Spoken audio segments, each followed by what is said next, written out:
नमस्ते, जय हिंद और विश्लेषण के एक और अध्याय में आपका बहुत बहुत स्वागत है। मैं आनंद नरसिम्हन हमेशा की तरह आपके साथ उपस्थित हूँ और हमेशा की तरह वरिष्ठ पत्रकार और editor convergence network 18 Brajesh Kumar Singh ji भी हमारे साथ हैं। ब्रजेश जी नमस्ते। नमस्ते नमस्ते। देखिए, विश्लेषण का प्रकरण थोड़ा सा स्लो हो गया तो आपने अपनी कलम को बहुत धार दे दी है। तो आजकल आप एक सीरीज लिख रहे हैं news18.com पर हिंदी में, और वो भी राम मंदिर से जुड़ा हुआ है और प्रधानमंत्री नरेंद्र मोदी जी से भी जुड़ा हुआ है। तो मैं सबसे पहले, आज का तो हमारा विषय है कि राम मंदिर और भारत, ये एक दूसरे से जुड़े हैं, एक दूसरे के पूरक हैं या नहीं है, इसकी पृष्ठभूमि में रखना चाहता हूँ, शुरू करना चाहता हूँ। उससे पहले मैं आपसे पूछना चाहता हूँ कि राम आपके लिए कौन है और राम भारत के लिए क्या है? देखिए, राम चाहे मेरे लिए हो, चाहे आपके लिए हो या भारतवर्ष के तमाम लोगों के लिए हो, एक तरह से कह सकते हैं कि भारत में जो कुछ भी सकारात्मक है, भारत के जो भी मूल्य हैं, भारत की जो भी प्रकृति है, उसका अगर एक कोई व्यक्ति निरूपण कर सकता है, वह राम है। और इसीलिए जो है आप देखिए, अनादिकाल से या यहाँ तक कि आधुनिक समय में भी जब भी हम आदर्श की बात करते हैं समाज में, तो हम हमेशा राम की बात करते हैं। और मुझे लगता है कि इस मामले में कोई कंफ्यूजन है, और ये सिर्फ भारत में नहीं है।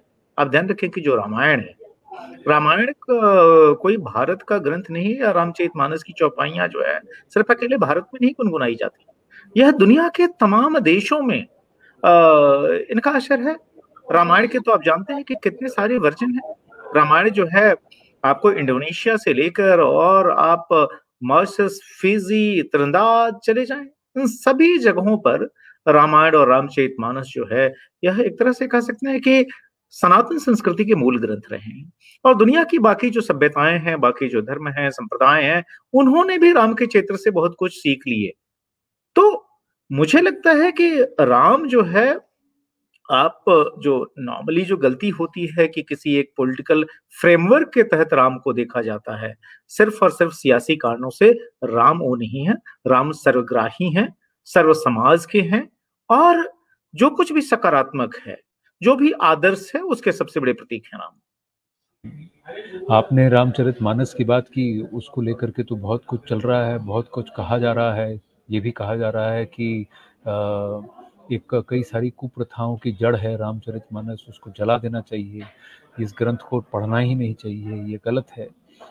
वहाँ दूसरी तरफ एक्सपर्ट्स ये कहते हैं कि संस्कृत से अवधि में अगर रामायण को लाया गया और लोग जन जन के मन में अगर बसाया गया, तो उसका बहुत बड़ा श्रेय रामचरितमानस को जाता है। तो आप क्या कहेंगे उन लोगों को जो कहते हैं कि रामचरितमानस की कुछ चौपाइयों को पढ़कर, उसका उदाहरण देकर उसको कुंठित कहते हैं, उसको गलत कहते हैं? मेरा तो सिर्फ यही मानना है कि जाहिर है, अगर इतिहास दृष्टि हो तो कोई भी व्यक्ति इस किस्म के बेहुदा बयान न दे। आप ध्यान रखें कि इस्लामिक शासन जो है इस देश में आप 10th सेंचुरी के आसपास जो स्टेबलाइज होना शुरू हुआ, और उसके बाद से आप ध्यान रखें कि अगले 700 वर्षों तक वह, और उसके बाद से फिर जब ईस्ट इंडिया कंपनी ने आके अपने यहाँ पर पांव पसारे और फिर यहाँ पर ब्रिटिश अधिनायकवाद जब कायम हुआ, उसके बाद से अगले अगले 200 वर्ष आप देख लें तो मोटा मोटी जो है उनकी गुलामी में ये भारतवर्ष के लोग रहे। उस समय आप जो है, जिस समय आप ध्यान रखिए, चाहे मुस्लिम शासन काल हो, तो उस समय जो स्टेट जो होता था, उसका ऑफिशियल ड्यूटी होता था इस्लाम को प्रोपोगेट करना। और इतिहास, हमारा मध्यकालीन इतिहास भरा हुआ है कि किस तरीके से स्टेट की ब्रूट पावर को यूज करते हुए लोगों को कन्वर्ट कर किया गया, जो कि सनातन संस्कृति में आस्था रखते थे। यही हाल आप ध्यान रखें कि जब ईस्ट इंडिया कंपनी आई, ईस्ट इंडिया कंपनी के ऑफिशियल मैंडेट में से एक था क्रिश्चियनिटी का प्रोपोगेशन। आप ध्यान रखें, और ऐसा नहीं कि जब 1857 का जो विद्रोह हुआ, जो हम प्रथम स्वतंत्रता संघर्ष जो था, उसके बाद से परिस्थितियां बदल गई। उसके बाद से ठीक है कि विक्टोरिया थी, विक्टोरिया ने सीधा सीधा शासन अपने हाथ में ले लिया और उनके प्रतिनिधि के तौर पर वायसराय यहाँ का शासन चलाने लगे। लेकिन उस समय भी जो ब्रिटिश गवर्नमेंट थी, उसका मैंडेट नहीं चेंज हुआ था। उस समय भी क्रिश्चियनिटी का प्रोपोगेशन जो है उसके मैंडेट का हिस्सा था। तो आप ध्यान रखें कि 1947 में जो है, जब देश आजाद हुआ, उसके बाद से चाहे इस्लाम या फिर क्रिश्चियनिटी, जो कि स्टेट की ड्यूटी होती थी उसका प्रोपोगेट करना, उससे भारत ने मुक्ति पाई। और इस पूरे दौर में आप ध्यान रखें कि जो 1000 वर्षों का जो समय रहा उसमें रामचरितमानस तो बाद में आता है, चूंकि तुलसीदास अकबरकालीन रहे, लेकिन उसके पहले रामायण की जो चौपाइयां हैं, जो रामायण है या फिर उसके बाद के काल में रामचरितमानस जो है, यह वो संबल रहा जिसने कि इस हिंदू समाज को सुगठित रखा, एक भरोसा दिया कि इस अंधकार से भी जो है हमें राहत मिलेगी, अंधकार हटेगा, उजाला आएगा।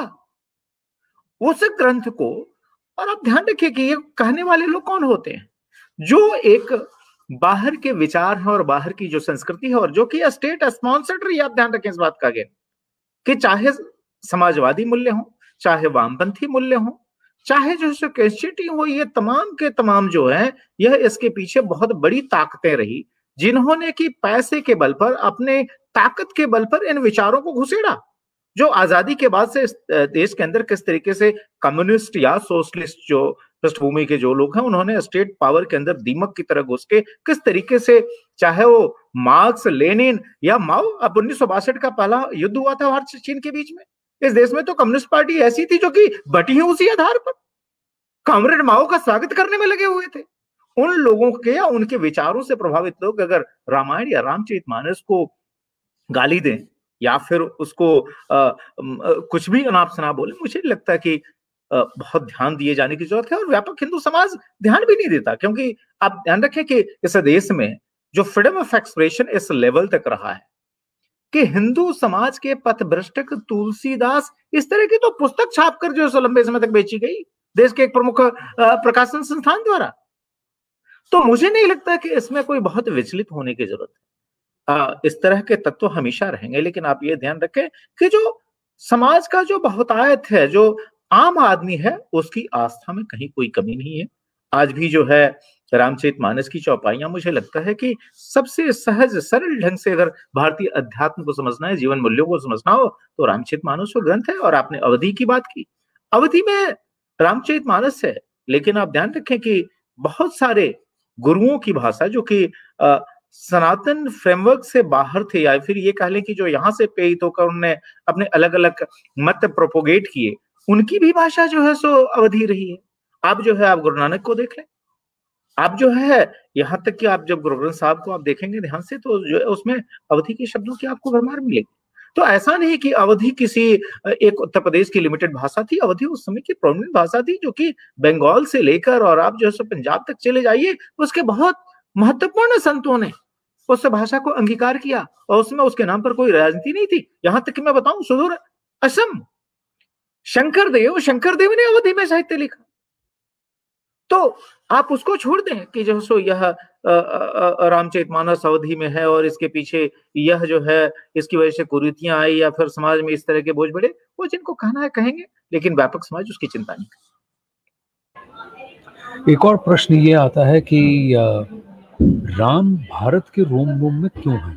अगर आप देखें कश्मीर से लेकर कन्याकुमारी तक, द्वारका से लेकर जैसा आपने कहा माजुली तक, और यही नहीं विश्व भर में भी दक्षिण पूर्वी एशिया में देखा जाए तो सब जगह, कई जगह रामायण आज भी कही जाती है। आदि काव्य की लिंक्स हैं, कोरिया से भी इसका लिंक है, थाईलैंड में है। तो इतने प्रचलित कैसे हुए राम, और क्यों हुए राम? ये एक प्रश्न भी होता है, क्योंकि कुछ लोग ये मानते हैं कि राम काल्पनिक है। अगर काल्पनिक है तो फिर इतने कैसे प्रचलित हो गए? मुझे लगता है दो चीजें हैं। अगर आप राम को अगर काल्पनिक मानेंगे, तो मुझे लगता है कि दुनिया में बहुत सारे संप्रदायों के जो आदि पुरुष जिनकी गिनती की जाती है, अगर उनको भी आप विज्ञान की कसौटी पे कसना शुरू करेंगे, तो शायद जवाब नहीं मिलेगा कि उनका आविर्भाव कैसे हुआ। तो वह एक बड़ी डिबेट है जिसमें मुझे लगता है कि नहीं पढ़ना चाहिए, और जिनको नकारना है वो तो पूरी सनातन संस्कृति को नकार देते हैं। आप कहाँ जो है राम की बात करते हैं? आप ध्यान रखिए कि कितने ऑर्गेनाइज्ड ढंग से जो हमारे आदिवासी बंधु रहे हैं, वनवासी बंधु रहे हैं, उनके बारे में जो है यह एक प्रोपोगेशन, और सिर्फ किस लिए, आइदर उन्हें क्रिश्चियनिटी में कन्वर्ट करने के लिए या इस्लाम में कन्वर्ट करने के लिए, कि इनका तो कोई सनातन संस्कृति से लेना ही देना नहीं है, तो एनिमिस्ट लोग हैं। और आप ध्यान रखिए कि बल्कि चूंकि हम लोग अभी इतिहास को खंगाल रहे थे, आप ध्यान रखिए कि आज का जो झारखंड है, और झारखंड में चूंकि क्रिश्चियन वोट बैंक आज की तारीख में बहुत महत्वपूर्ण है, और इस चक्कर में वहां की सत्तारूढ़ पार्टी किस किस तरह की चीजें करती है आपको पता ही है। तो 1857 तक आप ध्यान रखें कि उसके पहले जो तमाम मिशनरीज आई थी, किसी एक व्यक्ति को भी कन्वर्ट करने में कामयाबी नहीं मिली थी। हालत ये थी। और जब 1857 का पहला स्वतंत्रता संघर्ष हुआ तो जो मिशनरीज थे वहां से भाग निकले थे। लेकिन उसके बाद लौटकर जब विद्रोह खत्म हुआ, जब हमारे स्वतंत्रता सेनानियों को ब्रूट पावर के जरिए मार दिया गया और इस तरीके से शांत किया गया, उसके बाद से बाकायदा स्टेट पावर को यूज करते हुए पहली बार 5 व्यक्तियों का कन्वर्जन हुआ, जिनको ये दिखाया गया कि अगर आप जो क्रिश्चियनिटी एक्सेप्ट करते हैं तो आपको ये फायदा होगा। और उसके बाद से अगले 100 साल के अंदर क्या हुआ झारखंड के इलाके में आपको पता है। यही नहीं बल्कि आज हम लोग जब राम जन्मभूमि की बात करते हैं, राम जन्मभूमि आंदोलन की बात करते हैं, तो आनंद जी एक चीज और बहुत ध्यान रखने की जरूरत है कि आखिर विश्व हिंदू परिषद नामक संगठन की नींव क्यों डाली गई, इसके बारे में भी सोचना चाहिए। और विश्व हिंदू परिषद की जो नींव पड़ी, उसका जो one of the primary reasons जो था वो ये था कि जिस तरीके से जो आदिवासी इलाके थे उसमें क्रिश्चियन मिशनरीज जो है वह अपने ब्रूट पावर को यूज करते हुए, चाहे संसाधन हो या फिर उनका नेटवर्क हो, जिस तेजी से कन्वर्ट करते जा रहे थे। और इसका एहसास जो है लोगों को तो था, लेकिन यह इतना भयावह है किसी को अंदाजा नहीं था। इसीलिए जो है जस्टिस नियोगी की अगुवाई में कमीशन बना, और जब जस्टिस नियोगी कमीशन की जो रिपोर्ट आई तो इस देश में हंगामा मच गया। तब जाकर पहली बार ये पता चला कि यह समस्या कितनी गंभीर है, और उसके बाद से इस पर डिबेट होनी शुरू हुई। अन्यथा वह तो खुला मैदान था, यहां तक कि सरकारी अधिकारियों तक को उन इलाकों में जाने नहीं दिया जाता था, ताकि उनको दूर रख के वहां पर वेलफेयर के कोई मेजर्स ना हो, और आप जो है उनकी बैकवर्डनेस को प्लान्ड वे में आप अपने हक में यूज करें उनको कन्वर्ट करने के लिए। किस किस तरह के खेल होते थे आप ध्यान रखें कि सिंपल अगर बुखार भी हो जाए आदिवासियों को तो उनके सामने जो है एक शिवलिंग रख दिया जाता था, उसको पानी में डुबो दिया जाता था, कहते कि देखो भाई तुम्हारे शंकर तो डूब गए। और दूसरी तरफ लकड़ी का क्रॉस रख दिया और उसके अंदर जो है एक कोई पैरासीटामोल टाइप की दवा डाल दी और फिर उसको पिला दिया, बोले कि देखिए ना तो जो है सो क्राइस्ट डूबे, और देखो उसके संपर्क में जो है जो तुमने जल पिया उससे तुम स्वस्थ हो गए। तो इस तरह के तो खेल चला करते थे। और विश्व हिंदू परिषद की नींव जो पड़ी, जो उसका एक उद्देश्य ये था कि हिंदू समाज को जागरूक करना। तो मुझे लगता है कि ये जो भी जो उस तरह की ताकतें रही हैं जिनका किस बात में इंटरेस्ट था कि कैसे जो है हम इस देश में जो है सनातनियों को ज्यादा से ज्यादा कन्वर्ट कर पाए, कैसे जो है हम इनको नीचा दिखा सकें, उस सिलसिले में तमाम की तमाम कोशिशें हुई, जिसमें कि रामचरितमानस को गाली देने से लेकर भगवान राम के अस्तित्व पर भी सवाल उठाए गए। तो मुझे नहीं लगता कि इसमें कहीं कोई आश्चर्य होना चाहिए। लेकिन जो बड़ा परिवर्तन आया है आप वो ध्यान रखें कि आजादी के 75 साल बाद ये वो माहौल है जब आप, हम, विरोधी, समर्थक सारे के सारे राम की चर्चा कर रहे हैं। नहीं तो राम तो टैबू होते थे आज से 20 साल पहले। अगर आप देखें तो आज आप अधिकारियों के भी सोशल प्रोफाइल देखेंगे तो वह राम के बारे में तमाम विचार व्यक्त कर रहे हैं। आज से 20 साल 25 साल पहले तो परिस्थिति ये थी कि जो नेहरूवियन सेकुलरिज्म की जो डिस्टॉर्टेड डेफिनेशन जो थी उसमें अधिकारी वर्ग तो मंदिर के अंदर जो है प्रवेश तक नहीं करता था, उसको लगता था कि उससे उसका मॉडल कोड ऑफ कंडक्ट भंग हो जाएगा। ये हालात थे, और वो भी उस देश में जो कि सांप्रदायिक आधार पर, जिसका विभाजन ही इस आधार पर हुआ था कि भाई मुसलमानों के लिए पाकिस्तान और हिंदुओं के लिए हिंदुस्तान। इस देश में ये परिस्थिति बनी अगले 75 वर्षों में। लेकिन मुझे लगता है कि आज जब हम 2023 में ये बात कर रहे हैं तो आप देख भी सकते हैं कि कितना बड़ा जनमानस के अंदर परिवर्तन हुआ है और समाज के तमाम हिस्सों में है। और इसीलिए आज हर कोई बड़ा से बड़ा सेलिब्रिटी, चाहे बॉलीवुड हो, चाहे क्रिकेट वर्ल्ड हो, चाहे बिजनेस वर्ल्ड हो, सब लोग लालायित हैं रामलला की प्राण प्रतिष्ठा के समारोह में हिस्सा लेने के लिए।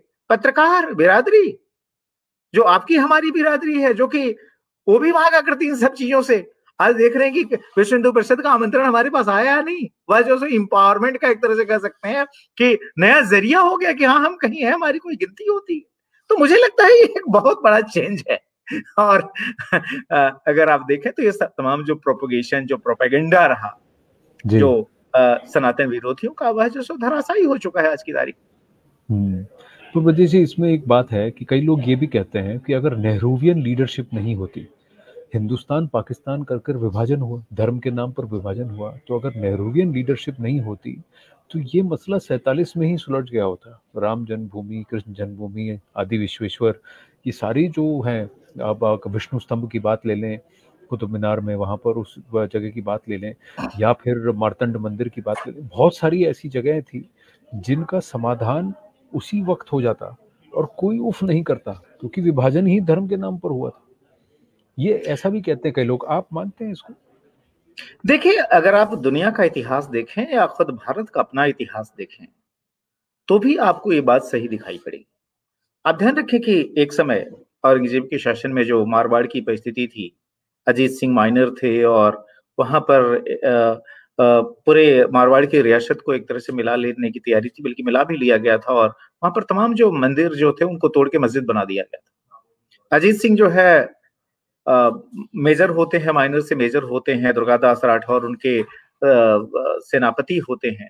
उस मारवाड़ में वापस जितने भी मंदिरों को तोड़कर मस्जिद बनाया गया था उनको वापस मंदिर में कन्वर्ट किया गया। आप इस मंदिर मस्जिद को छोड़ दीजिए, आप दुनिया का इतिहास देखिए, जरा स्पेन का हाल देख लीजिए। वहां जो क्रुसेड और जिहाद के बीच में जो लंबा संघर्ष चलता रहा, उसके बाद से आखिरकार जब ईसाई धर्मावलंबी जो है स्पेन में भारी पड़े, उन्होंने इस्लाम के निशानों को खुरेज कर, जिस जिहाद के दौर में स्पेन के अंदर तमाम जो क्रिश्चियन सिंबल्स थे, चाहे जो है उनके गिरजाघर हो चाहे दूसरे हो, सबको तोड़ फोड़ के वहां मस्जिदें खड़ी कर दी गई थी। वापस स्पेन में जो है एक एक चीज को खुरेज कर दिया गया। यही नहीं, आप जो है इस्लामिक वर्ल्ड के अंदर भी देख सकते हैं। आप छोड़ दीजिए ना, आप बगल में देख लीजिए अफगानिस्तान में क्या हुआ, पाकिस्तान में क्या हुआ, आपके बांग्लादेश में क्या हो रहा है। और जहां तक आप नैतिकता की बात करेंगे, तो मुझे नहीं लगता कि अगर संवैधानिकता की हम बात करें तो उसमें डॉक्टर आंबेडकर से बड़ा कोई हो सकता है, जिसको कि सेकुलर लॉबी भी जो है काफी एक तरह से कह सकते हैं कि कॉन्स्टिट्यूशनिस्ट या फादर ऑफ इंडियन कॉन्स्टिट्यूशन के नाते जो है सो काफी इज्जत आदर देती है। डॉक्टर बाबा साहब अम्बेडकर ने क्या कहा था? उन्होंने तो ट्रांसफर ऑफ पॉपुलेशन की बात कही थी। उन्होंने कहा कि अगर ट्रांसफर ऑफ पॉपुलेशन नहीं हुआ, अगर विभाजन का आधार सांप्रदायिक है, तो जाहिर है जो पाकिस्तान का जो उस समय का इलाका है, वहां से हिंदुओं को हिंदुस्तान बुला लिया जाए और हिंदुस्तान में जो मुस्लिम है उनको भेज दिया जाए पाकिस्तान। ये तो डॉक्यूमेंटेड है। और आपको ये भी पता है कि जो माइनॉरिटी अफेयर्स जो डिपार्टमेंट क्रिएट हुए, क्यों क्रिएट हुए? क्योंकि जब आजादी हुई और उस समय ये हुआ कि नहीं भाई, आप जिन्ना का भी भाषण पढ़े, बोले कि भाई अब तो हमने पाकिस्तान पा लिया है, लेकिन यहाँ पर जो भी है वो अब सब का पाकिस्तान है और किसी के साथ कोई भेदभाव नहीं किया जाएगा। लेकिन वो सिर्फ कहने की बात थी। जो एक टर्मिनोलॉजी होती है ना, अलतकिया, कि आप कहते कुछ और हैं, करते कुछ और हैं। तो जिन्ना ने कहा तो था, लेकिन उन्हीं जिन्ना के रहते हुए पाकिस्तान में जो हिंदू माइनॉरिटीज थी उनको खुरेज के खत्म किया जाना शुरू हो गया। माहौल ये बना कि अगर ये परिस्थिति रही, और ध्यान रखे को नेहरू का वो दौर नहीं था, उसमें सरदार पटेल इक्वली पावरफुल थे। और ये तो इतिहास में सबको पता है कि महात्मा गांधी की इच्छा की वजह से नेहरू जो है वह देश के प्रधानमंत्री बने थे। अन्यथा कांग्रेस पार्टी, कांग्रेस की जो ज्यादातर यूनिट्स थी, उन सबने तो सरदार को समर्थन किया था, बल्कि नेहरू के समर्थन में तो किसी एक प्रदेश कांग्रेस समिति ने अपना समर्थन नहीं दिया। लेकिन गांधी की इच्छा की वजह से नेहरू प्रधानमंत्री बने। तब भी जो है सरकार में सरदार इक्वली पावरफुल, बल्कि उनका धड़ा काफी बड़ा था। उसमें ये बात होने लगी कि फिर अगर यही माहौल है कि अगर पाकिस्तान जो है हिंदू माइनॉरिटीज पर इस तरह के अत्याचार गुजार रहा है, फिर जो है एक्सचेंज ऑफ पॉपुलेशन कर दो। लियाकत अली खान को बहुत साफ तौर पे लग गया कि अगर ये हो गया तो पाकिस्तान तो जो है इवोल्यूशन या स्टेबलाइज होने के पहले ही डिमोलिश हो जाएगा, वह लोड ले ही नहीं सकता था। तो उस समय भागे भागे आए और फिर एक संधि हुई, एक एग्रीमेंट हुआ कि नहीं जी, हम दोनों तरफ अपने अपने जो माइनॉरिटीज हैं उनको प्रोटेक्ट करके रखेंगे। आज 75 साल बाद जो है आप देख लीजिए क्या परिस्थिति है। पाकिस्तान में जो हिंदू माइनॉरिटी थी वह तो धीरे धीरे जो है खत्म हो गई। गिने चुने जो है सिंध के इलाके में बचे हुए हैं। डेली उनके साथ क्या हो रहा है सबको पता है कि किस तरीके से डेली बलात् जो है कन्वर्जन हो रहे हैं, रेप हो रहे हैं, मर्डर हो रहे हैं। बांग्लादेश में भी कोई सिचुएशन बहुत बेटर नहीं है। इन दोनों जगहों पर हिंदू माइनॉरिटी लगातार श्रिंक होती गई। और आप हिंदुस्तान में देख लीजिए, यहाँ 3 करोड़ की आबादी थी जब पार्टीशन हुआ मुसलमानों की, जो कि इस देश में रह गए थे। आज देख लीजिए, तो इससे आपको पता चल जाएगा कि हिंदुस्तान और पाकिस्तान ने अपनी अपनी माइनॉरिटीज को कैसे ट्रीट किया। और जो आपने कहा कि अगर नेहरू नहीं होते तो शायद ये हो गया होता, शायद हो भी जाता। क्योंकि सरदार पटेल का एक बड़ा मशहूर बयान मैं आपको सुना देता हूँ, जो उन्होंने बहाउद्दीन कॉलेज जूनागढ़ में जब उन्होंने एक सार्वजनिक सभा की थी सोमनाथ के लिए जब उन्होंने अपनी प्रतिज्ञा की थी समंदर से एक अंजलि जल लेकर के भाई सोमनाथ का मंदिर जो है इसको पुनर्निर्माण किया जाएगा, क्योंकि यह सिर्फ मंदिर नहीं है बल्कि भारत की जो सामूहिक ताकत है उसका प्रतीक है। क्योंकि सोमनाथ अपने इतिहास में कई बार टूटा और हर बार रिबिल्ड किया गया। उस समय भी आपको बता दूं कि नेहरू की अगुवाई में बहुत सारे जो है ये सेकुलरिस्ट जमात जो थी, उन्होंने ये बड़े जोर शोर से प्रोपगेट किया था कि नहीं नहीं साहब, ये तो बहुत बड़ी जो है ये धरोहर है, यह जो है आर्कियोलॉजी के हिसाब से बड़ा महत्वपूर्ण है। ये छिन्न छिन्न जो मंदिर जो टूटा फूटा पड़ा था, जिसको कि मस्जिद के तौर पर भी इस्तेमाल किया गया था, किसको रहने दिया जाए, इसको तोड़ के कुछ मंदिर नहीं बनाया जाए। लेकिन सरदार थे, सरदार ने कहा कि ये सब फालतू की बात बंद करो। यह जो देश की जो है एक तरह से कह सकते हैं कि पुनर्जीवित, खुद फिर से खड़े होने की जो भावना होती है उसका प्रतीक है, और ये भव्य मंदिर बनेगा। और उन्हें जो संकल्प लिया उसको कन्हैयालाल माणिकलाल मुंशी वगैरह ने जो है पूरा किया। ये बात अलग है कि नेहरू उसके सख्त खिलाफ थे, यहां तक उन्होंने कहा था कि सोमनाथ के मंदिर का पुनर्निर्माण जो है यह हिंदू रिवाइवलिज्म का संकेत, और हिंदू रिवाइवलिज्म उनके लिए बड़ी निगेटिव चीज होती थी। यहां तक कि आपको बता दूं कि जो आप तो बड़े धर्मशास्त्र के जानकार हैं, जब किसी भी मंदिर में प्राण प्रतिष्ठा होती है तो पूरी दुनिया से जो है, जो हमारा वसुधैव कुटुंबकम का जो बुनियादी दर्शन है सनातन संस्कृति के अंदर, पूरी दुनिया से जो सो दूब फिर आपके जो सो जल, नदियों का जल और मिट्टी लाने की बात ही सभी एम्बेसीज को कहा गया था। ज्यादातर जगह पर कहीं कोई दिक्कत नहीं हुई। लेकिन चीन में उस समय जो है एक अति वामपंथी चीन परस्त एक एम्बेसडर होते थे, जिनकी निष्ठा जो है वह भारत से ज्यादा चीन के प्रति थी, जिनका नाम था केम पणिक्कर। पणिक्कर ने नेहरू को एक कंप्लेन लिखा कि देखिए जो है ये मुंशी जो हमसे ये मंगवा रहे हैं। हालांकि मुंशी ने जो है पत्र नहीं लिखा था, पत्र लिखा था जामसाहब दिग्विजय सिंह जी ने, जो उस समय सोमनाथ ट्रस्ट के चेयरमैन थे, सौराष्ट्र के पहले राज्य प्रमुख भी थे। नेहरू ने कैबिनेट की मीटिंग में मुंशी को डांट दिया कि क्या बकवास है। मुंशी ने एक लंबी चौड़ी चिट्ठी लिखी और उसमें बताया कि आपके लिए जो है सोमनाथ का मंदिर हिंदू रिवाइवलिज्म का प्रतीक हो सकता है, लेकिन हमारे लिए यह जो है राष्ट्र की सामूहिक शक्ति का प्रतीक है, फिर से उठकर खड़ा होने की का प्रतीक है। और अगर आपको ये बुरा लगता हो तो मैं आपकी सरकार छोड़ने को तैयार हूं, लेकिन मैं ये काम नहीं छोड़ूंगा। और इस तरीके से सोमनाथ मंदिर का पुनर्निर्माण हुआ। राजेंद्र बाबू प्राण प्रतिष्ठा के लिए गए, मुख्य यजमान के तौर पर देश के राष्ट्रपति थे। नेहरू ने उसका भरपूर विरोध किया, राजेंद्र बाबू को मना किया। बावजूद इसके राजेंद्र बाबू गए, उन्होंने ये कहा कि आज मुझे मंदिर में प्राण प्रतिष्ठा के लिए बुलाया जा रहा है, मैं मंदिर में जाऊंगा। राष्ट्र के संवैधानिक प्रमुख के तौर पर अगर मुझे कोई मस्जिद में भी आमंत्रित करेगा उद्घाटन के लिए तो मैं वहां भी जाऊंगा, गिरजाघर में भी जाऊंगा। लेकिन मैं जो है सोमनाथ मंदिर के पुनर्निर्माण के बाद जो प्राण प्रतिष्ठा हो रही है उसके कार्यक्रम में इसलिए नहीं जाऊं क्योंकि मैं इस देश का राष्ट्रपति हूं, ये मुझे मंजूर नहीं। गुस्साए नेहरू ने राष्ट्रपति, देश का संवैधानिक प्रमुख, फर्स्ट सिटीजन, उसके सोमनाथ मंदिर में प्राण प्रतिष्ठा के कार्यक्रम की प्रेस रिलीज तक नहीं जारी होने दी। और आगे देख लीजिए 63 में जो है राजेंद्र बाबू की डेथ हुई पटना में, चूंकि दिल्ली में जो है उनके रहने की भी जो कोई बहुत जगह नहीं मुहैया कराई गई थी। राजेंद्र बाबू के डेथ में जो है नेहरू नहीं गए, जबकि जो आजादी का आंदोलन था उसके सबसे बड़े नायकों में से एक थे। अगर गांधी के कोई सबसे करीब था गांधीवादी मूल्यों के साथ तो राजेंद्र बाबू थे। राधाकृष्णन जो उनके बाद से राष्ट्रपति बने और जो कि राजेंद्र बाबू के टाइम में वाइस प्रेसिडेंट थे, उन्होंने नेहरू को बोला भी कि हमें चलना चाहिए। नेहरू ने राधाकृष्णन को भी मना किया, लेकिन राधाकृष्णन ने कहा कि आपको जाना हो ना जाना हो ये आप तय करें, लेकिन देश के राष्ट्रपति के तौर पर और खासतौर पर उस व्यक्ति के तौर पर जिसने कि राजेंद्र बाबू के राष्ट्रपति रहते हुए उपराष्ट्रपति के पद पर काम किया हो, और उससे भी ज्यादा इस देश में जो फ्रीडम मूवमेंट में जो योगदान रहा राजेंद्र बाबू का, मैं जाऊंगा। राधाकृष्णन गए, नेहरू नहीं गए। तो ये जो इतिहास है इस देश का, ऐसे में आपको अगर बहुत सारी चीजों पर आश्चर्य होता है तो मुझे तो आश्चर्य नहीं होता। देखिए, वो पंडित थे, कश्मीरी थे, और फिर भी उन्हें हिंदू रिवाइवलिज्म से परहेज था। थोड़ा पचाना मुश्किल है, इसमें तो कई सारी बातें हैं पर हम डाइग्रेस कर जाएंगे। पर मैं राम मंदिर से ही आज के विश्लेषण को जोड़े रखूंगा।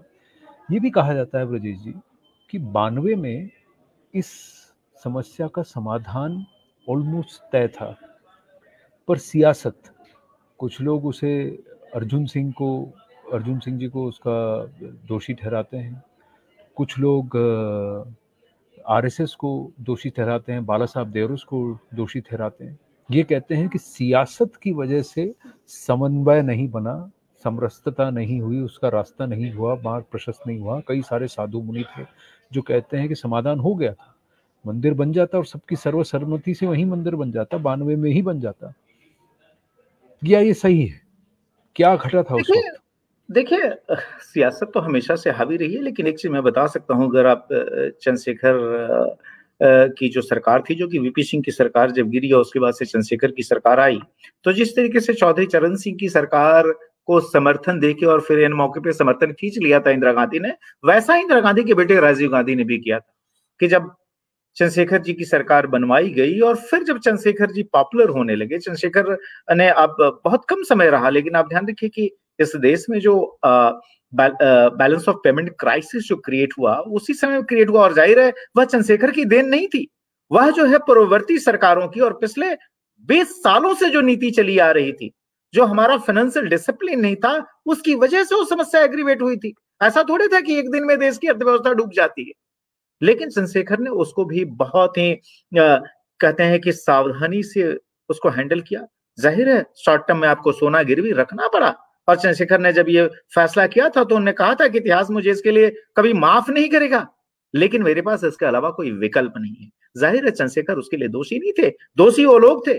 और दोषी कौन थे? आप ध्यान रखिए कि लंबे समय से तो कांग्रेस की सरकारें थी, चाहे राजीव गांधी रहे हो, चाहे इंदिरा गांधी रही हो, उस समय वो क्राइसिस जो है लगातार डिपेंड होती जा रही थी। और वही चंद्रशेखर, एक तरफ उन्होंने इस क्राइसिस को हैंडल किया था, दूसरी तरफ राम मंदिर का भी जो मसला था, उस पर सभी जो तमाम पक्षकार थे, सबको उन्होंने जमाया था और एक तरह से सहमति बनने जा रही थी। राजीव गांधी को ये लगा कि अगर चंद्रशेखर को ये क्रेडिट मिल गया और अगर चंद्रशेखर ने कर दिया तो जो है ये तो बहुत बड़ी बात हो जाएगी और उसका श्रेय उनके हाथ में जाएगा। तो इसलिए जो है वह होने के ठीक पहले चंद्रशेखर की सरकार से समर्थन खींच लिया गया और फिर वो मामला उलझ गया। नरसिम्हा राव ने अपने लेवल पर कुछ कोशिशें की, लेकिन आप देखिए नरसिम्हा राव की अपनी समस्या ये थी कि एक तो उनकी अपनी फुल मेजोरिटी की गवर्नमेंट नहीं थी, दूसरा मूल डीएनए जो है जाहिर है कांग्रेसी था और उसके अंदर बहुत सारे प्रेशर पॉइंट्स थे जो कि राव को इंडिपेंडेंटली हैंडल जो करने की इजाजत नहीं देते थे, जो सिचुएशन थी, तो उसमें वो मामला नहीं सुलझ पाया। तो 91-92 में ये जो घटनाक्रम जरूर रहा, लेकिन आप ये भी ध्यान रखें कि जो मुस्लिम पक्ष था इस मामले में, मुस्लिम पक्ष ने एक समय ये कहा था कि अगर आप जो है हमें एविडेंस दे दें कि वहां पर पहले कभी मंदिर था मस्जिद के पहले, तो हम सामने से अपना क्लेम जो है हटा लें। लेकिन क्या हुआ, जब एविडेंस सामने आ गए, आर्कियोलॉजिकल प्रूफ आ गए, और आपको ध्यान होगा आपने बल्कि के मोहम्मद से बात भी की थी, दक्षिण भारत के मुस्लिम हैं, एएसआई की तरफ से उन्होंने खुद उस प्रोजेक्ट को हैंडल किया था, उन्होंने चिल्ला चिल्ला कर कहा। और आपको बता दूं कि के मोहम्मद पर भी दबाव बनाया गया था कि आप ये क्यों कह रहे हैं कि वहां मंदिर के सबूत मिले हैं।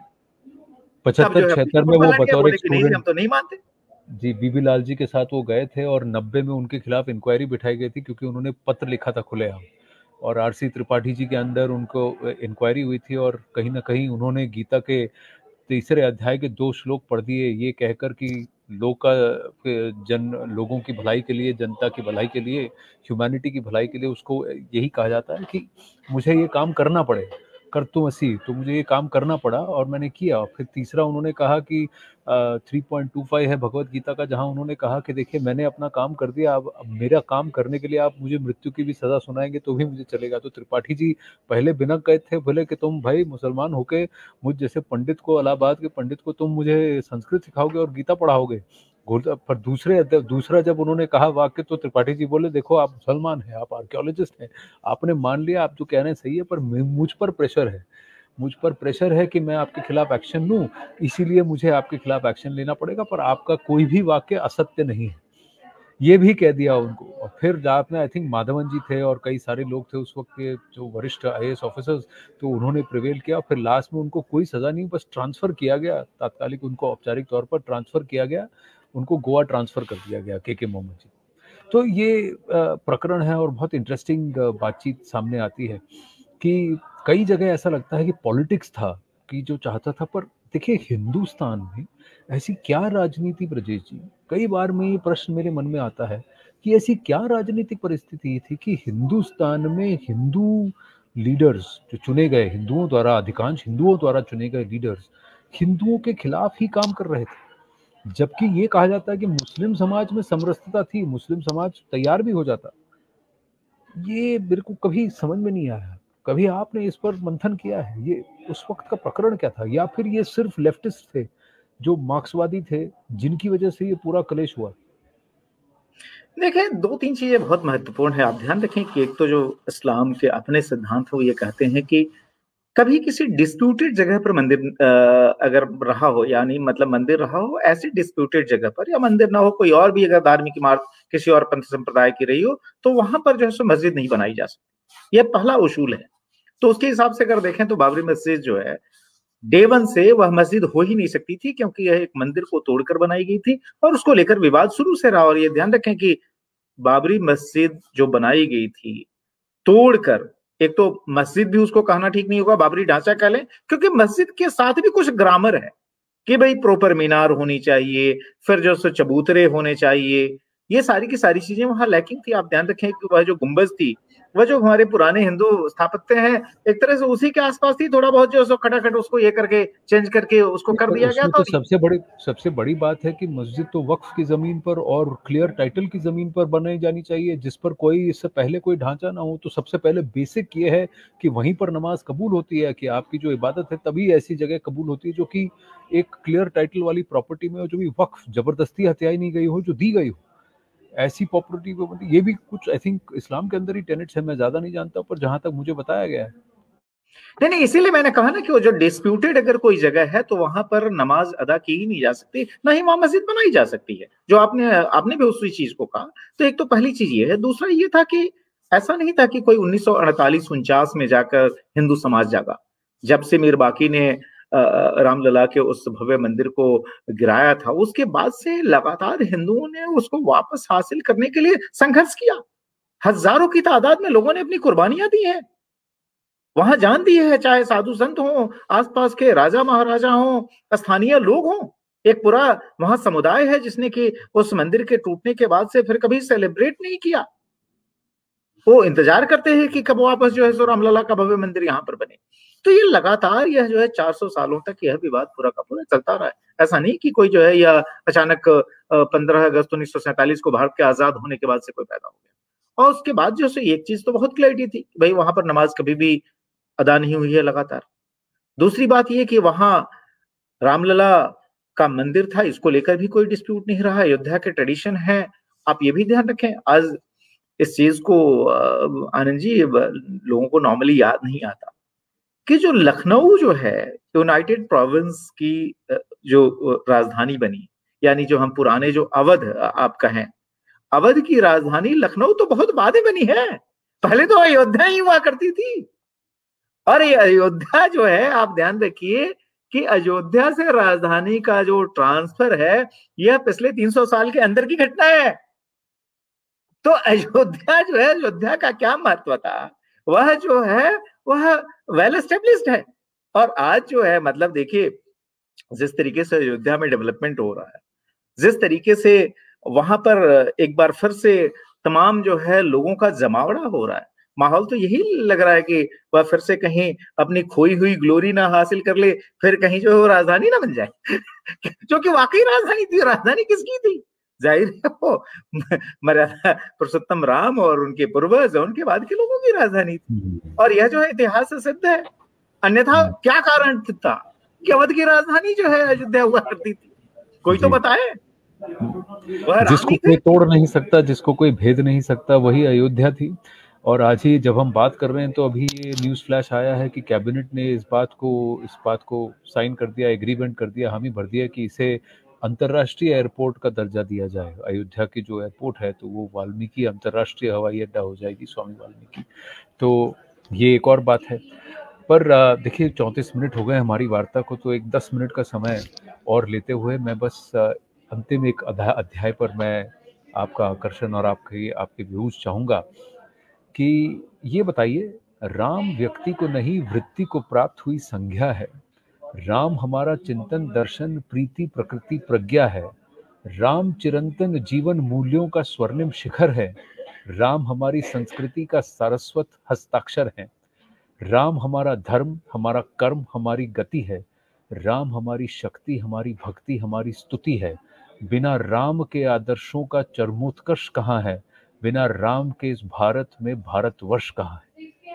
क्या पंक्तियां लिखी हैं, ये किसने लिखी हैं ब्रजेश जी? देखिए, पंक्तियां किसने लिखी है, इसको लेकर कहीं कोई अब कंफ्यूजन नहीं है। जाहिर है वो पंक्ति आज मौजूदा जो प्रधानमंत्री हैं नरेंद्र मोदी ने लिखी हैं। ये वो उन्होंने लिखा, तब लिखा जबकि न तो प्रधानमंत्री थे न ही गुजरात के मुख्यमंत्री थे, बल्कि वह पार्टी संगठन का काम कर रहे थे। और 1995 में जब गुजरात में पहली बीजेपी की सरकार बनी और उसके बाद से थोड़े ही समय बाद शंकर सिंह वाघेला, जो कि बीजेपी के उस समय के वहां के महत्वपूर्ण नेता थे, उन्होंने अपनी राजनीतिक महत्वाकांक्षा के तहत विद्रोह किया, जो कि खजुराहो विद्रोह के तौर पे जाना जाता है। और उसके बाद से कंप्रोमाइज जो है टॉप लीडरशिप को करना पड़ा और फिर उसमें आगे बढ़कर खुद नरेंद्र मोदी ने एक तरह से कह सकते हैं कि खुद बलिदान सा दिया, जिसमें उन्होंने कहा कि अगर मेरी वजह से अगर यहाँ पर स्टेट यूनिट में कोई समस्या है तो मैं खुद जो है यहाँ से सब कुछ छोड़ छाड़ के मैं अपना पद त्याग करके, जो कि जाहिर है उसमें संगठन महामंत्री थे, वो छोड़ के वो दिल्ली की तरफ मूव कर गए। दिल्ली जब आए तो ओब्वियसली शुरू में उनके पास कुछ राज्यों की जिम्मेदारी थी, फिर उनका दायरा बढ़ता चला गया और कालांतर में अगर आप देखें तो हरियाणा से लेकर पंजाब से लेकर आप जम्मू कश्मीर, हिमाचल, बाद में कुछ समय के लिए मध्य प्रदेश के भी प्रभारी रहे। तो जब उनके पास जम्मू कश्मीर का प्रभार था और यही वो दौर था जब उन्होंने जम्मू कश्मीर को बड़ी बारीकी से समझा। आप ध्यान रखें कि जब उन्होंने एकता यात्रा की थी जो कि 1991-92 में हुई थी, 1990 में तो आडवाणी जी की अयोध्या के लिए राम रथ यात्रा सोमनाथ से रवाना हुई थी। ये बात अलग कि वो पहुंच नहीं पाई थी अयोध्या, क्योंकि लालू प्रसाद यादव ने अपने मुस्लिम वोट बैंक और अपने सेक्युलर क्रेडेंशियल को मजबूत करने के लिए समस्तीपुर में रथ यात्रा रुकवा दी थी, आडवाणी जी को गिरफ्तार कर लिया था। लेकिन उसके अगले साल नरेंद्र मोदी ने, उसमें जो तत्कालीन राष्ट्रीय अध्यक्ष थे बीजेपी के मुरली मनोहर जोशी, उनके साथ मिलकर कन्याकुमारी से एकता यात्रा शुरू की थी। और उसी दौर में जो है वह पहुंचे थे अयोध्या भी यात्रा के सिलसिले में, जो कि यात्रा का जो मार्ग था, और ये सर्वविदित है कि उन्होंने उस समय यह प्रतिज्ञा की कि दोबारा मैं यहाँ तभी आऊंगा जब राम मंदिर बनाने का मार्ग यहाँ प्रशस्त हो जाएगा और उसके निर्माण कार्य की शुरुआत होगी। और उसी के हिसाब से वो भूमि पूजन के लिए गए भी, जब सुप्रीम कोर्ट ने फाइनली इस मामले को, जो सारा विवाद था, उसको खत्म तो यानी 91 के बाद वो फिर 2020 में ही आए थे, 5 अगस्त 2020 को जब वो हेलीकॉप्टर से वहां टचडाउन हुए थे। तो जो एक चक्कर परिक्रमा, मैं वहां खड़ा था और मैंने देखा कि हेलीकॉप्टर का जो ये था कि वो एक डायरेक्शन में आना था, और वो पूरा एक, मान लीजिए, हवाई परिक्रमा करके फिर वहां पर अपने निर्धारित स्थान पर उतरा था। तो क्या ये बात सही है कि 91 के बाद जी हाँ, मोदी जी उनका तभी उसके आए बाद से जब जो अभी तक इस तथ्य समस्या है, का जो इतिहास है, भंग वो यही मिला है? बताता है कि उसके बाद से उनका आना नहीं हुआ था। लेकिन एक बड़ी रोचक जानकारी आपको दे दूं, वो रोचक जानकारी ये है कि उनकी माँ, जिनका अब तो देहांत हो चुका है, 100 वर्ष की अवस्था में उनका देहांत हुआ, हीराबा, पूरा परिवार सनातनी था, है ना। तो ऐसे में जाहिर है पिता की बीमारियां भी थी और उनका देहांत भी आपको पता है कि 1988 में हो चुका था। लेकिन जो उनकी माता जी थी, मोदी जी की, हीराबा, हीराबा जब बाबरी ढांचा नहीं ढहा था, यानी 1992, उसके पहले भी गई थी रामलला का दर्शन करने। और आपको बता दूं कि उसके बाद भी कई बार हो गई वहां, उनके परिवार के बाकी सदस्य भी गए। तो मोदी जी की जो अपनी प्रतिज्ञा थी कि मैं यहां जब राम मंदिर निर्माण का कार्य जब एक्चुअली शुरू होगा, उसके पहले अब नहीं आऊंगा, जो मन में तो, और ये भी था कि मैं ये मार्ग प्रशस्त करूंगा, कहीं ना कहीं उसको ट्रिगर करूंगा। तो उसके हिसाब से वो फिर गए। और आपको पता है, जो आपने खुद जिक्र किया कि किस तरीके से वो निहार रहे थे ऊपर से। लेकिन मैं जो 95 का घटनाक्रम का जो जिक्र कर रहा था कि 95 में जब वो फिर दिल्ली आ गए थे और दिल्ली के बाद से इन तमाम राज्यों का प्रभार मिला, तो जाहिर है जम्मू कश्मीर का भी प्रभार था। और वो राम जन्मभूमि का आंदोलन जो है वो लगातार जो है गति पकड़ रहा था। तो उसी समय जो है जम्मू कश्मीर बीजेपी का जो एक लेटर हेड था, चूंकि उस समय आपको पता ही है प्रचारकों का जो जीवन था वह किस तरह का था, संगठन में थे, तो उन्होंने एक लेटर हेड पर जो है वो कविता लिखी थी। और मैं बता दूं कि जो मोदी का जो काव्य स्वरूप है, ये कोई नया नहीं है, कोई ऐसा नहीं को 95 और 96 में अस्तित्व में आया। अगर आप नरेंद्र मोदी का, अगर आप लिटरेरी करियर देखें, जिसकी लोग बहुत ज्यादा जिसकी चर्चा नहीं करते और लोगों को उसका अंदाजा भी नहीं है, बल्कि मैं आपको बता सकता हूँ कि कई बार तो उनके एजुकेशनल डिग्री पर भी जो उनके विरोधी हैं बड़ा सवाल उठाते हैं, लेकिन उन्हें यह पता नहीं होगा। और मुझे नहीं लगता कि भारतीय राजनीति में ऐसे कितने नेता रहे हैं जिन्होंने कि 27 वर्ष की अवस्था में एक किताब लिखी हो, और वो किताब भी कोई गाइड बुक टाइप की किताब नहीं। संघर्ष मां गुजरात नाम से जो उन्होंने गुजराती में पुस्तक लिखी, वह पुस्तक जो है मकर संक्रांति के मौके पर आप ध्यान रखिए कि 1978 में उसका लोकार्पण हुआ। उसमें मोदी जो अगर आप देखें तो 28 साल के भी नहीं हुए थे, 27 साल की उम्र में उन्होंने लिख दी थी। जैसे ही इमरजेंसी खत्म हुई, उन्होंने उसके दस्तावेजीकरण के तौर पर कि गुजरात में जो लोक संघर्ष पूरा चला, जिसके एक तरह से केंद्र में था राष्ट्रीय स्वयंसेवक संघ, तो पूरी गतिविधियों का जो लेखा जोखा था वह पुस्तक एक तरह से पुस्तक स्वरूप में वह संघर्षमा गुजरात नाम से जो छपी, तो उनने 1977 में वो पुस्तक लिख दी थी। प्रिंट होके जो है फाइनली 1978 की शुरुआत में आई। और उस समय के जो मुख्यमंत्री थे गुजरात के, और गुजरात के जो कहते हैं कि सार्वजनिक जीवन में जो कि कुछ बहुत प्रमाणिक राजनेता हुए, उनमें से एक थे बाबू भाई जसभाई पटेल। बाबू भाई जसभाई पटेल ने उस पुस्तक का लोकार्पण किया। तो ये थे मोदी, 27 साल की उम्र में एक पूरी किताब, और वो भी एक मजबूत किताब लिखने वाले। यही नहीं, उसके पहले मैं बता दूं कि संघ के प्रचारक के तौर पर जो वो चाहे अहमदाबाद हो, बड़ोदरा हो, इन सब जगहों पे काम कर रहे थे। उसमें साधना करके एक पत्रिका होती थी। साधना संघ की एक तरह से कह सकते हैं गुजरात की मुखपत्र था। और वो साधना कितना महत्वपूर्ण था कि आप ध्यान रखें कि इमरजेंसी के दौर में साधना के एडिटर, पब्लिशर सबको गिरफ्तार करके जेल में डाला गया था, क्योंकि साधना की आवाज इतनी महत्वपूर्ण थी। इतनी जो है उस समय की जो सरकार थी इतनी खलबला चुकी थी, जो कि केंद्र में बैठी हुई थी। तो वहां पर भी साधना में भी वह काफी रेगुलरली अनिकेत उपनाम के साथ वो अपने कॉलम लिखा करते थे, कविताएं लिखा करते थे। यही नहीं, आप संघ की पत्रिका को छोड़ दीजिए, जनसत्ता जो कि इंडियन एक्सप्रेस समूह की मैगजीन का न्यूज़पेपर होता था, उसके जनसत्ता का जो गुजराती आवृत्ति जो थी, जो कि जनसत्ता लोकसत्ता के तौर पे जानी जाती थी, उसमें वो रेगुलर कॉलमनिस्ट थे, जहां पर उन्होंने सिर्फ उपन्यास लिखा बल्कि उनकी कविताएं, कहानियां रेगुलरली, जो माधुरी करके एक पत्रिका थी उस समूह की, उसमें रेगुलर छपा करती थी। तो मोदी के जो लिटरेरी क्रेडेंशियल्स हैं बहुत पुराने हैं। उन्होंने एमए पॉलिटिकल साइंस में किया। बहुत सारे लोग ये उपहास उड़ाते हैं कि अरे ये इंटायर पॉलिटिकल साइंस में क्या होता है पोस्ट ग्रेजुएशन। अब जाहिर है अगर अकल नहीं होगी तो फिर बातें भी वैसी ही होगी। अगर आप गुजरात यूनिवर्सिटी का सिलेबस उठा के देख लें पुराना, 80 के दशक, 80 क्या 90 के दशक का देख लें, एंटायर पॉलिटिकल साइंस में बाकायदा जो है सो कोर्स का नाम ही एंटायर पॉलिटिकल साइंस था, जिसमें पोस्ट ग्रेजुएशन होता था। मैं आपसे बात कर रहा हूं, मैंने गुजरात यूनिवर्सिटी से हिस्ट्री में ग्रेजुएशन किया। पोस्ट ग्रेजुएशन तो मेरी खैर बीए चुकी थी। पोस्ट ग्रेजुएशन मैंने किया, मेरा पोस्ट ग्रेजुएशन जो है वो किस सब्जेक्ट में था, वह इंटायर हिस्ट्री के तौर पे जाना जाता है। तो जिनको जो है तथ्यों से कोई लेना देना नहीं है, जिनको सिर्फ और सिर्फ जो है अपनी राजनीतिक प्रतिद्वंदिता की वजह से कुछ भी बकवास करनी है, वो कुछ भी बोल सकते हैं, लेकिन तथ्य हैं जो कि अपनी जगह पर रहेंगे। तो मोदी जो है वह लगातार जो लिखते थे, कविताएं लिखते थे, कहानियां लिखते थे, उन्होंने लघु उपन्यास भी लिखा। जो संघ के वरिष्ठ प्रचारक थे उनके बारे में लगातार लिखा। वकील साहब के बारे में उनकी पूरी पुस्तक है। गुरुजी के बारे में जो कि माधव सदाशिव राव गोलवलकर जो कि संघ के दूसरे सरसंघचालक थे, उनके बारे में उनकी पूरी एक पुस्तक है। यही नहीं, उन्होंने जो है ज्योतिपुंज नाम से संघ के जो तमाम वरिष्ठ प्रचारक जिन्होंने गुजरात में काम किया उनके बारे में भी लिखा। जो मौजूदा सरसंघचालक हैं मोहन भागवत जी, उनके पिता मधुकर राव भागवत के बारे में भी लिखा, जो कि गुजरात में संघ के आरंभिक प्रचारकों में से थे।